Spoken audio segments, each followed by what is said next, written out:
Welcome once again to CSC 121. Today we're going to talk a little bit about the Linux command line, because the rest of this course, that's where we'll be, is in the Linux command line. You've had the opportunity already to install 2 versions of Linux. Hopefully that went smoothly for you, and you were able to at least see that there are graphical interfaces. It doesn't look too much different than Windows or a Mac machine, where you click on icons and start a program, or have a start menu to be able to choose your program. You'd be able to drag and drop files and folders and things like that. Linux definitely has that capability. However, we're going to spend most of our time in the Linux command line from here on out. You're not going to see much of that graphical interface anymore. So I want to talk a little bit about the benefits of the Linux command line and how it can help you and why we focus so much on it. One of the first things and reasons why we use the Linux command line is because it's light, and because it doesn't take up a lot of resources. It doesn't take up much of your CPU usage or your RAM usage. It's very light. It can run on a very minimal, small machine, and very easy to use. So one of the other things that's really interesting about the command line is that it stays the same. Those commands do not change. They are very consistent. They've been the same for almost more than 40 years in some cases. And so a very great benefit doesn't change, as opposed to graphical interfaces. So let me show you a few. How graphical interfaces have changed and how it can be confusing sometimes for people. Here's a version of Windows 3.11. Look how different that compares to what we're used to. Looks very out of date, everything else. Buttons are in different places, menus are in different places. The same menus may not be there anymore. And then look at now Windows 7. I mean, a huge change. And this is probably a system that we're very familiar to be using. However, things don't just tend to get better and change for the better and get simpler, because after Windows 7 we got Windows 8, which everybody loves, right? And a lot of people didn't like this graphical interface. It was a drastic change. You couldn't find where you were going or how to navigate, and it was very complex. And now we have Windows 10, which is kind of a mix between Windows 7 and Windows 8. Fairly good compromise. A lot of people seem to like it. But hopefully that shows you how things have changed a little bit. I have a few more here for you. Here's Office 2003. And look at, we used to have all these buttons and icons at the top. And here is Office or Microsoft Word 2010. And now all those little buttons and icons have been replaced with this ribbon along the top. And it looks a little bit different. Buttons are in different places. And it just constantly changes. When you're in the command line, it doesn't change. Another benefit of the command line is you don't have to navigate through all these menus. I mean, look at that. Just to get to system information, you have to click on the start menu, go up to programs, accessories, system tools, and then system information. And that's if you knew that it was under accessories and system tools.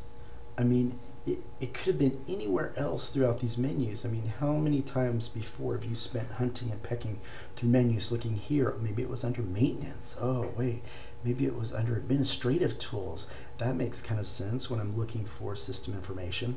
And things can really get lost and buried when you have to navigate and start programs and look to options through menus. So the command line is very straightforward when it comes to that. And it can also be quicker, particularly when you're doing a lot of repetitive tasks. So let me demonstrate this a little bit. Here is our file manager. I'm actually running a version of Linux. This is Ubuntu.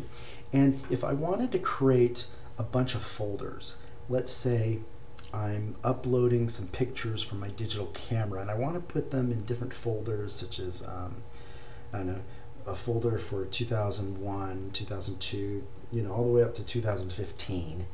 And the way I would do that in a graphical environment, and this is very similar to the way that it's done in Windows, is you normally right click, go new folder, and then in the new folder you would change it to folder 1. right? And then if I wanted to create another folder, I'd click folder, and I would do folder 2. And on and on and on until I had my 15 folders or whatever it was, and however I wanted to name them, right? So let me show you in the command line how it's easier and quicker to create just a large volume of things, where in a graphical environment it would have taken a lot of steps and a really long time. And so this is how the command line could be a lot quicker. So I'm going to actually create a folder here called temp. I'm going to go into there.